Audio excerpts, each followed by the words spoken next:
All right, podcast episode 3. So I'm very, very excited for this podcast today because we're going to be talking about what it's like being an expat and basically the pros and cons of living outside the US. Yeah. And, we have some ideas to share, but I think in general, again, the purpose of this podcast is to let our hair down a little bit and just go down some side trails and give people a little bit of the story behind the story. Right. So why do we live in Colombia? Yeah, a lot of people ask us, well, why Colombia? Are you guys Colombian or what drew you to Colombia? And the truth is we're both from the US and have lived in the US our whole lives and basically started traveling about 6 years ago. Yeah. We left and we basically haven't been back since then. We could write a book about why did we decide to leave and blah, blah, blah. Let's skip that That's not part. worth the payoff for now. Yeah. I mean, I think in general, we think it's fantastic to be expats, but we don't often find that other people understand that.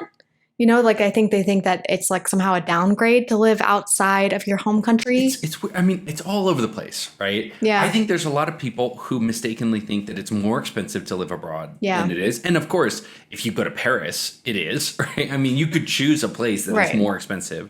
But I think that some people think it's way expensive and you have to be rich to travel, which is totally not true. It's way cheaper to travel than to just even to live in an expensive city in the US. Yeah, or do anything in the US practically. Then you have the other half of people that think that it's super cheap but grimy. Yes. You don't have any access to anything, that we're eating fried empanadas every single day because we can't get good food down here. Right. And so they're so mistaken on both sides that it's almost hard to talk to anybody about what it really is unless they actually have some experience. But here's a good way to think about it. It literally is like we're living in a city in the US. That's the best way to think about it. Pizza Hut, no problem.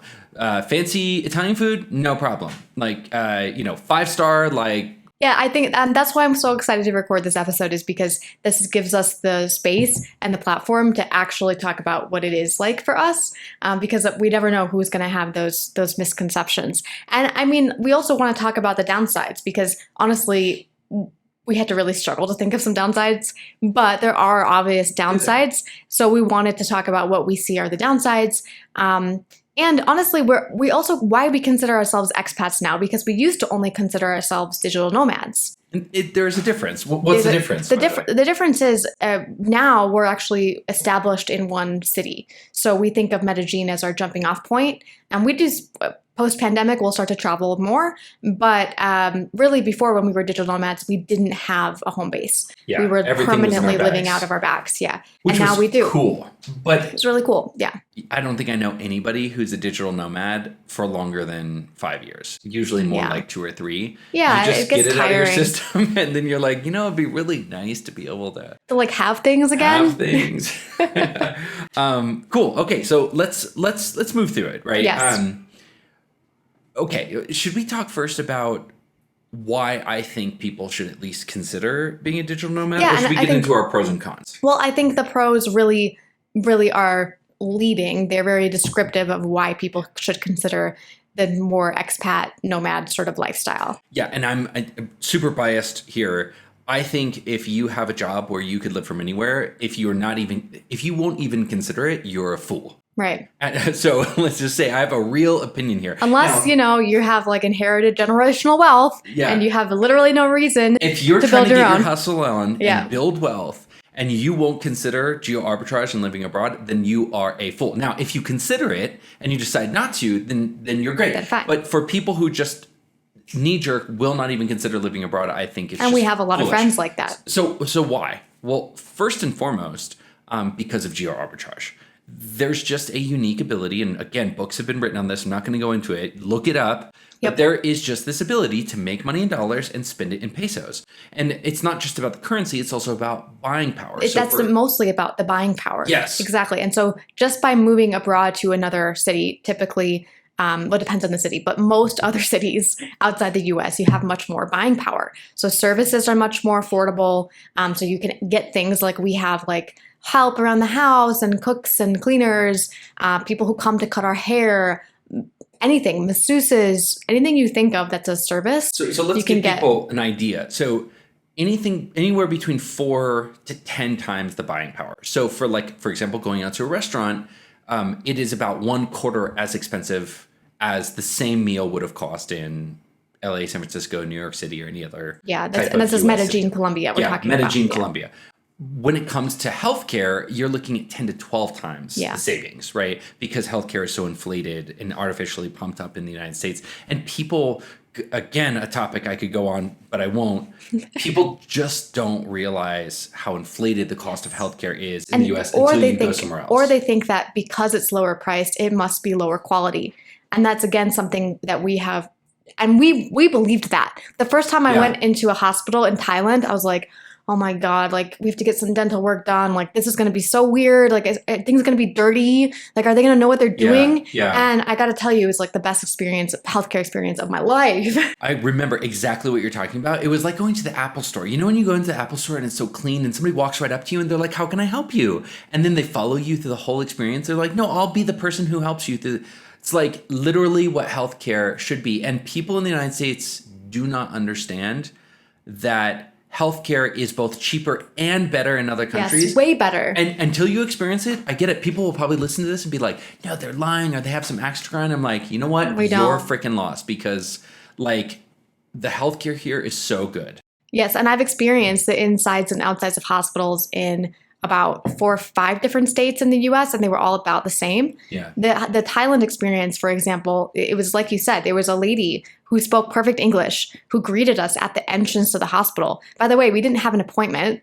We just showed up. Walked right in. And we wanted like, I don't know, a full body executive check-in, right. So she like takes you by the hand basically, and she's like, great, here's our brochure where there's all these options and here's the prices of all the services clearly laid out on each one.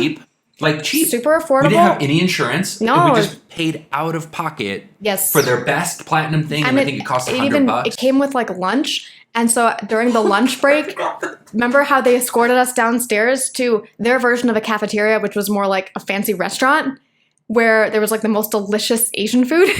That was a moment when my whole frame of reference broke because I only thought the United States is expensive because it's the best. Right. But oh my gosh. And also to mention that we didn't wait a single moment while we were there. Okay. It wasn't you sitting out in a line to get all the different blood panels done. It was like boom, boom, boom, boom. Everything happened. Okay. This could easily become a podcast on healthcare. You're right. But let's just say, your buying power is anywhere between 4 times more and 12 times more. And if I told anybody that there's a way that tomorrow you could keep your job and multiply your buying power somewhere between 4 to 12 times, if you're not at least willing to consider that, and you're not already rich, then you're a fool, right? So let's get into the pros of being expats. It's not just about buying power, although that's one thing. That's one of the big pros. What's another thing? Another big thing is just seeing different cultures and genuinely putting yourself in somebody else's shoes. Totally. Because I didn't realize how much of a bubble I was living in until I got out of the States. And still, even today, there's things that happen in my life that makes me realize how entitled and spoiled and privileged I am. But I'm so grateful that I'm able to see that because we're outside of that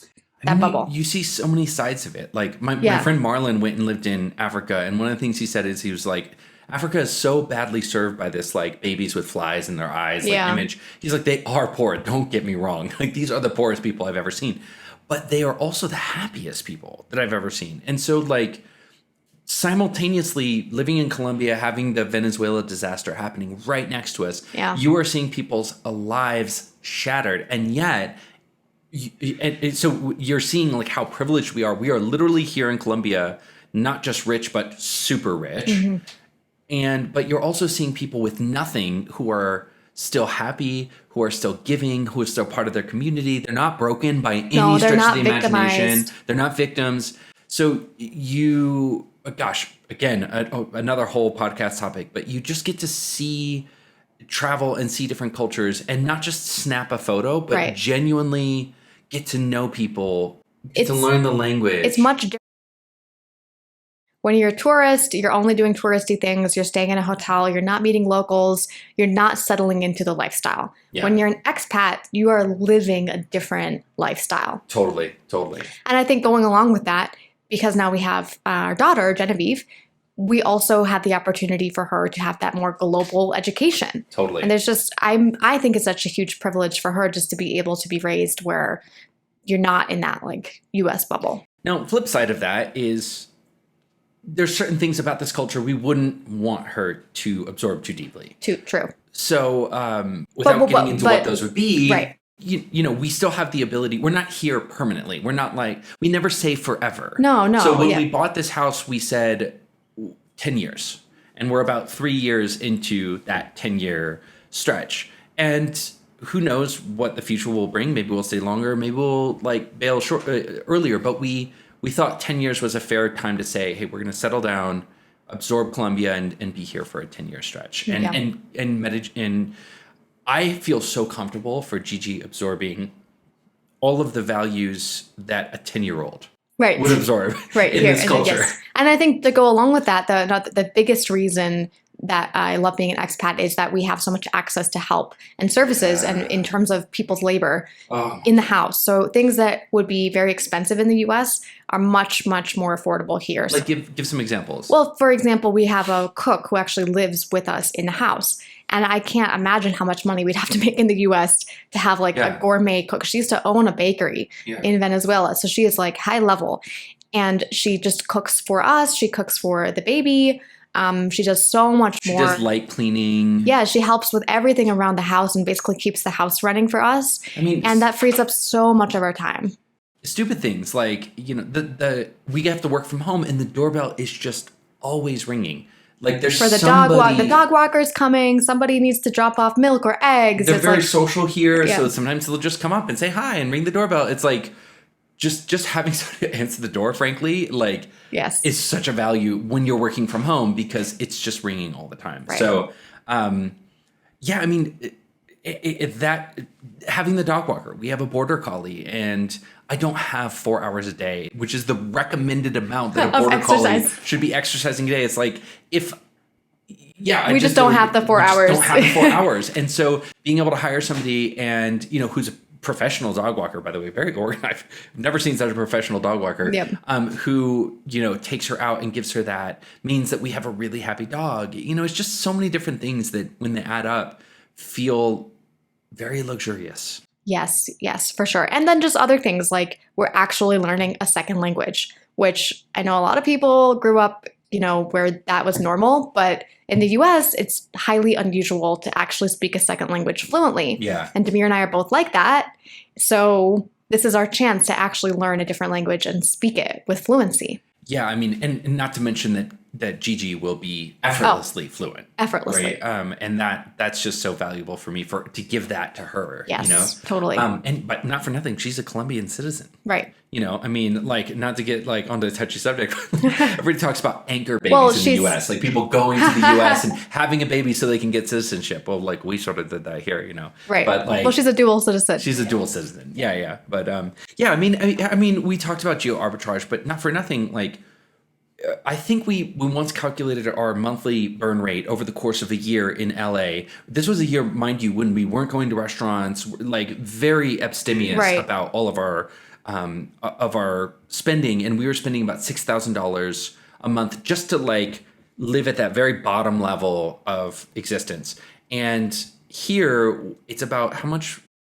I think we'd have to work hard to spend $4,000. $4,000, but that's not comparing apples to apples. No, that's comparing like much higher standard of living. Like we are literally at a standard of living now, and this isn't a flex or a brag, but it's just being honest and pulling back the curtain. We're at a standard of living where, frankly, we could have more help, but we're actually not because we don't want the person in the house. Right. Like, that you've got more than enough when you're like, nah, I could have somebody come do that. I just don't want to have an extra person coming in. Right. Like it's not because of the price. It's because you don't want them. Or like restaurants, like there's no problem with us. We could go out to restaurants like every night of the week. It would not be a problem from a cost perspective, but we just like, it's we prefer to actually eat at home. We prefer to eat at home. Right. And so, that means that, all the money above that level we're saving.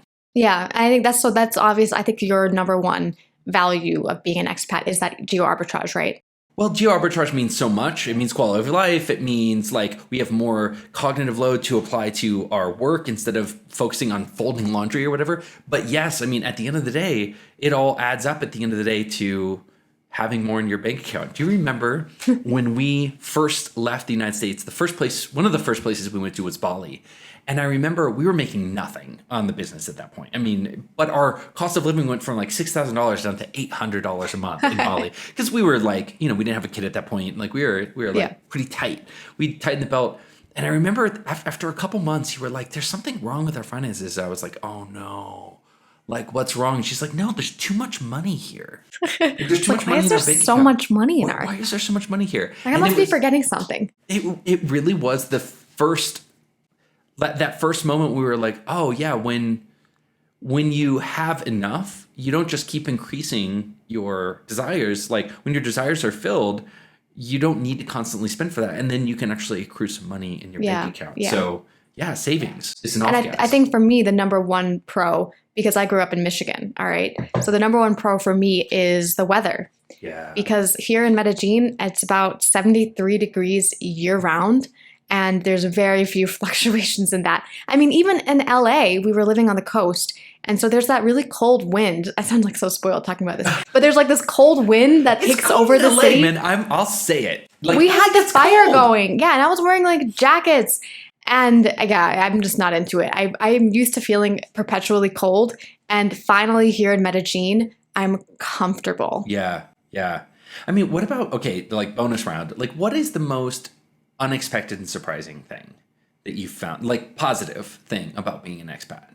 Like for me, like one of the weird things has been the bird life. Like I've never been into birds. I've never been like a bird watcher, but evidently somebody's going to fact check me on this. But I think I read that Colombia has the most diversity species of birds in the world.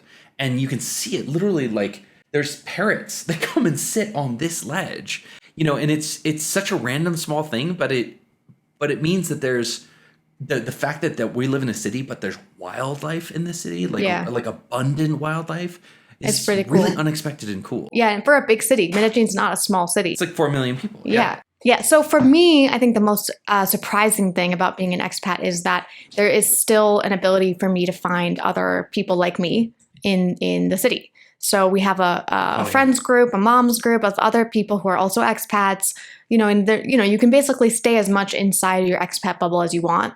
You can go out and make Colombian friends, or you can also be around other people like you. So I think that's nice because I sort of had this impression of like, well, if I moved countries, then I won't ever be around other people like me again. Yeah.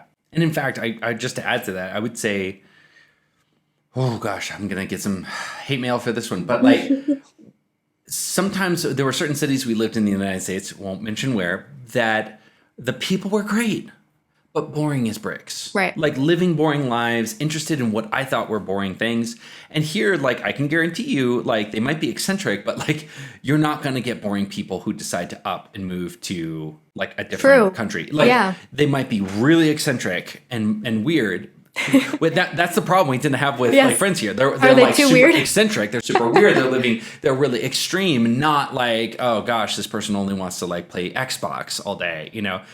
So you never have to deal with boring people. Like expats that you meet in most of these cities they have stories. So I think some cons because there's always pros and cons, and I think that it's smart to acknowledge what those are. And we also want to talk about what people think are cons, but aren't really actually cons from our perspective of having lived abroad. That's what I want to talk about. I know. Those are going to be good. Let's be honest. Yeah. So I think the biggest con for me is that there's this like communication barrier when you're trying to do pretty much anything. Yeah. So like in the US, because you speak the language and you grew up there, you know how to, for example, like buy anything. Like, you know what Home Depot's going to have versus Walgreens. You know what all the items are actually called. Like, I don't know, you know how to ask for a part that will fix your toilet. Here, I don't know how to say those things. Like, even though I have a good level of Spanish, there's just things that I just don't know how to say or find. Like one weird thing was I wanted a foot brace because my foot got hurt. And normally you would get that at a Walgreens, right? Here, there's actually a store just for medical supplies. So a pharmacy will only do things you can put in your mouth. And like, then there's a medical supply store. Everybody here is like, well, yeah, like, go to the medical supply store. Like, what's wrong with you? You know, and I'm like, I'm trying to look in a pharmacy for a foot brace, and they're like, they're looking at me weird. Why would you ever go to a pharmacy for a foot brace? You know, so just those small things where you have to get over that. But not for nothing. That's why we ultimately, one of our best investments was having an assistant. Yeah, an in-person personal assistant who basically her only job is to facilitate that and help us through those things, because there's a lot of things we have to do. Like, we have to pay taxes here. I don't know how the tax system works here. Like, she helps facilitate that. Like, I don't know how to like set the dog up with pet insurance, you know, just all those things that it would be so much easier to do in the States. Well, you made this point, but that's all cognitive load. Yes. Right? I mean, it's not just frustration. It's not just anxiety. It's just death by 1,000 cuts. Yep. Right? Like every single week, it adds up, right? Yep. Totally. Yep. So that, I think, is one con. I think another con is people in your life think of you as far away. Yeah. The truth is, we're not far away, guys. Like, Colombia is just below the US. It's faster to get here from New York than it is to get from New York to LA. Classic example is we had somebody who was like going to visit a relative in LA, and they live on the East Coast. And we said, well, why not just come here? And they're like, well, you're all the way down in Colombia. I can't do that flight. It was literally a 3-hour flight. Right. It's longer for them to get from where they're at to LA than it is for them to get from where they're at to Colombia, but in their mind. Yes. And I think it comes from that world where before the internet, before we had all these great options to communicate and travel, to be honest, it felt like when you were in a different country, it truly was like you were apart. You know, you couldn't make a phone call. You couldn't get there easily. It was very expensive. And people still sort of think of us like that. Like, oh, they're in Colombia. Yeah. Rather than like, oh, they're just outside the States. And I remember when I lived in New York, I thought, oh, wouldn't it be great to go to Colombia one day? But who knows? It's going to be a 12-hour flight. I didn't realize that's a 5-hour flight. I think a lot of people don't know where Colombia is on the map, to be honest. I didn't really. I totally didn't. It's been a long time since I studied South American geography. But also, even things that we could get to, like bachelor parties, weddings, family events, people don't even think to invite us, right. or professional, you'll talk about that in a second, professional stuff. People don't even think to invite us because they think that we're off the board for these things when we would actually be able to come. Right, totally, really easily too. I mean, that another great con in terms of our business, and this is a real con, is we're not able to network. Yeah. Being expats and making the conscious choice not to travel back to the States for all these conferences and summits and all these things, simply because we're not interested in it, to be honest with you. We're just not those types of people. But it also means that we've taken a big hit on our business, meaning we see a lot of other people who do not do better coaching than we do, but yet their business is doing much better simply because they've focused on the networking side and we haven't. Yeah, I mean, I can't take that point away from you. Frankly, that's a choice. Like, we intentionally made that choice because we did not want that lifestyle. I mean, we could make 5 times what we're making right now if we wanted to just live in airports and go to the worst places and like give speeches and talks. And we intentionally, and we're crushing it now. Yeah. But we could be making 5 times as much. But, we just don't want to. We don't want to. And also being away, like if you're more centrally located, like in a New York or in LA or whatever, it does make doing those things much easier. It makes them into like day trips or weekend trips rather than for us, it would be more of an intensive thing. Right. Yeah. So another one is, and this is one that people don't think about a lot, is there's no access to banking. Well, no, I wouldn't say banking. We can have a bank account. Lines of credit. Credit. Yeah. Right. So there's no credit cards done here. There's no for us, there wouldn't be. Like mortgages. Yeah. And so if you want to buy a house for, the houses down here are cheap. Like somebody will look at a house that is a palace and it'll be $200,000, but you have to come up with $200,000 in one slug. And people are like, oh, they're so used to having mortgages in the state that the idea that you would come down here and either A, not be able to get a mortgage if you're not a citizen, or B, be able to get a mortgage and the interest rate is so astronomical that you wouldn't even want to take it. Yeah, we're not used to that kind of interest rates. But yeah, I mean, I think it's a pro and a con, because obviously the pro is we don't have any debt. Yeah. So our house is fully paid for in cash. We do not have a mortgage. There's no one who's ever going to be able to kick us out. But the con to that is like we could have leveraged into a much bigger property in the US and potentially grown our equity faster in that way, which we still can do if we were to buy, like, say, an investment property. But, you know, as our first property, we haven't done that. Yep.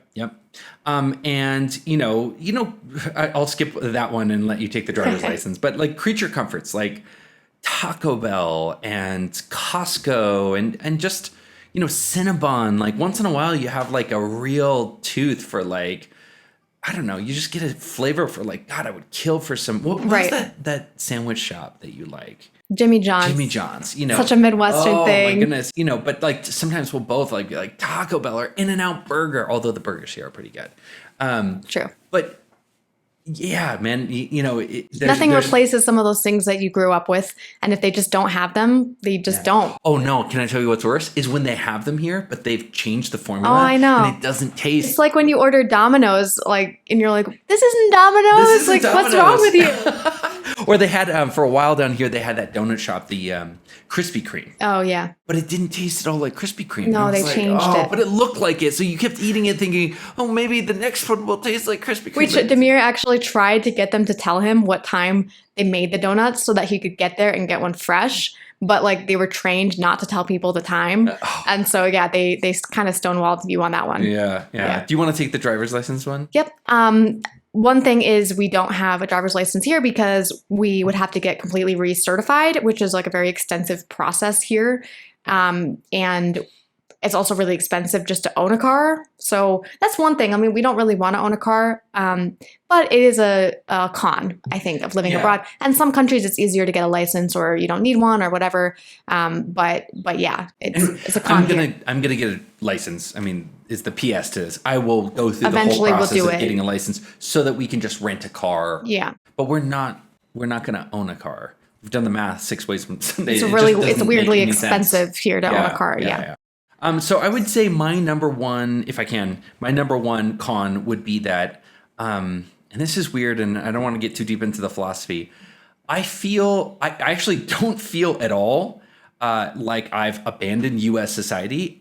It's the opposite. I feel that the number one con is how heartbreaking it is to know that we couldn't have done this in the United States. Right. That United States society is structured perfectly to keep you out of a place where you ever get comfortable, so that you have to constantly keep grinding, and no matter, I know friends who are really poor and relatives all the way up to people who are making $10 million a year, and somehow they've been put into a place where they either feel like or actually have to continually keep grinding and killing themselves in order to just sustain, to just live.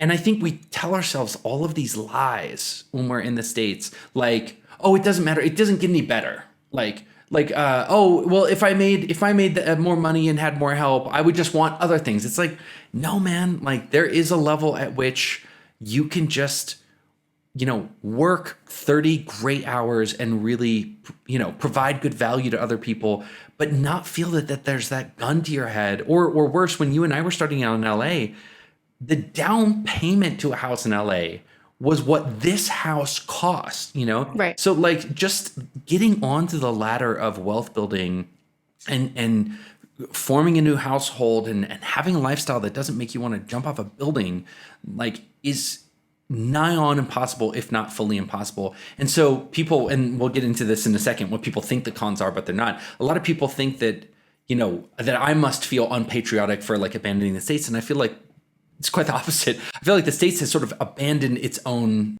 people, right? In giving them that ladder up and that opportunity. Think about the millennial generation. Not to get too much on the rant, but like millennials have gone through 2 financial crises. Well, and we're both millennials, yeah. So I think our generation does feel that quite strongly, which is like, hey, there just wasn't that opportunity. Like even things like that were supposed to be taken for granted, like getting into your first house. To us, it seemed very difficult to be able to do that. Yeah. Sorry, not seemed. it was mathematically impossible. Yeah, mathematically, we just didn't see a good path to do that in the city we wanted to be in. Yeah. If we had gone into like the middle of nowhere, then sure, maybe. But like we didn't want to be there. We wanted to be in a city. Yeah. So I think that's the biggest con is the heartbreak that I carry along with myself. You know, I'm such an emotional guy, but I'm constantly heartbroken when I look back into the States and see how badly we fumbled like taking care of like that next generation and giving them like something that they would want to fight for. And people are always like, well, why don't millennials like work hard at a corporate job? It's like, because they can see that like maybe in a previous generation, you would kill yourself and you would hate your life, but at least you'd be able to buy a house, have health insurance, be able to like have one of the parents stay home and take care of their kids. And it's like, no, now you got to do all of the crap and you still can't buy a house at the end of it. So It's like people are like, fine, then I don't play this. Like, I'm not going to play this game. So anyways, rant over, but like, yeah, I think for me, the number one con to being an expat is that communication barrier and how much more difficult it is having to speak in a foreign language. I mean, I'm actively trying to get better at Spanish, but it does make me much more empathetic to foreigners living in the US. Yeah. I think there's a lot of bias, especially where I grew up, around like people not speaking good English or whatever. Yeah. And now I'm like, oh gosh, like I can see how much harder it is just to do anything also when you're not cultural. Yeah, like cultural, yes. It's a whole barrier. That's why they linguistic. call it a communication barrier. It's not just the words you're saying. It's like the word choice and how you're saying it, in which context, and knowing all of the societal things that go along with it. Yeah, it's a big deal. How would one, like when it came time to get our baby registered, like as just get a birth certificate, like none of it worked the same way, you know? So It was just a cultural difference. Yeah. Yeah. So what do people think are cons, but they actually aren't cons? Okay. So I think one thing is that you won't have access to Amazon. Amazon is like the number one thing that we would be using to buy things in the States. And actually, you can get things very quickly on Amazon here. Like they're expanding their global shipping options. But even we have a lady who basically forwards all of our packages to us through Miami. So basically, it takes us the 2 days for the prime shipping plus 7 days to get anything we want from Amazon, which is pretty great. So I think that's something someone would think is a con, but it's not actually that big of a con. Yeah, I mean, another thing is like, just amenities. Like, oh, well, you can't get French food or Italian food or AC or whatever. Almost any amenity, and it's like, no, I've got my AC blasting here. We've got 250 megabyte download speeds. Like, you have any cuisine that you could possibly choose from. So we have all the amenities that you would have in an equivalent city of 4 million people in the United States. The only difference is we can afford them now.